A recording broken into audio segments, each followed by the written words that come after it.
For those interested, this is a homemade car cover that I made for the roof of the car.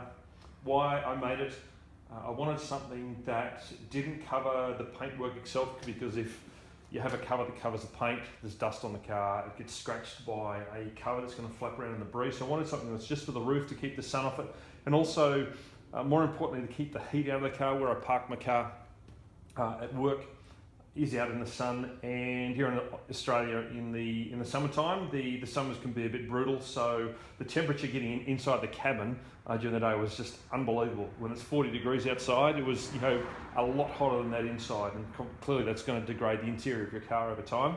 So I wanted something that was cotton, so it's just a couple of sheets. Yes, it's pink. It's just a couple of old sheets. They were drop sheets in my shed, which I used for the purpose. There are two of them, so it's doubled over for extra insulation. Cotton is used because it's a really good heat insulator. And all I did was just drape it over it, cut around the perimeter for the shape itself, the edges, a couple of pleats so it actually folds, or it, you know, comes nicely around the windows, etc., and doesn't flap around the breeze. I've just put some black markings here where the wipers go, to hold it down at the front, and it's held by, on the inside, so it's going to sit on the inside of the window frame, and it's held at least at the front here. The window's all the way up, it's actually held by the window itself, but even if it's down a little bit like this, which is what I wanted, so it can actually allow a little bit of that hot air to escape, it's held at the front here, as well as by the rear of the window.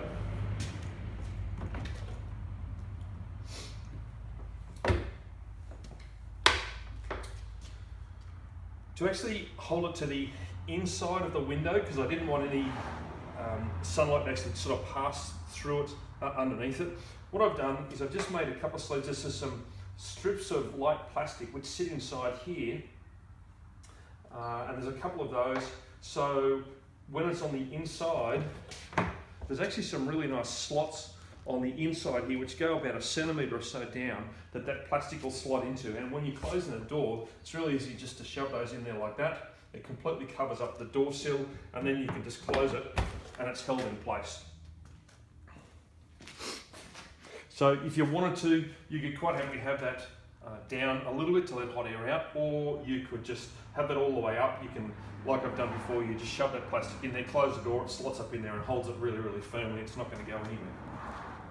To hold it down at the back of the car, it's made long enough so it'll actually come over that rear seal, because it's actually going to be pressed against the top of the boot lid, or the bottom of the boot lid at least. The seal over there doesn't have any pressure on it, so it needs to actually come rearward to the seal there. I've just sewn these things on there because it's just a bit of a pain to poke this underneath. If I just poke that through and just give it a bit of a shake, they just start coming out nicely, and then once you close that holds that down really solidly. Taking it on and off is pretty simple. To take it off, I'm just going to open those doors, pull it out like that.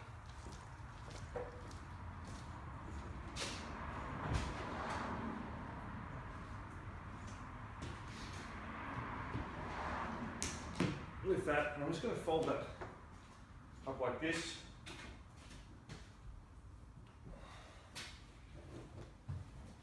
Fold it over a couple of times, and then, because of the two pieces of plastic there, I'm just going to roll it up.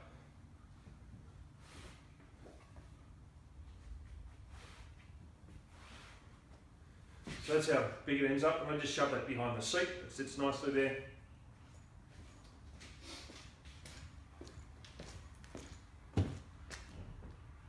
Put it back on.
And there you go.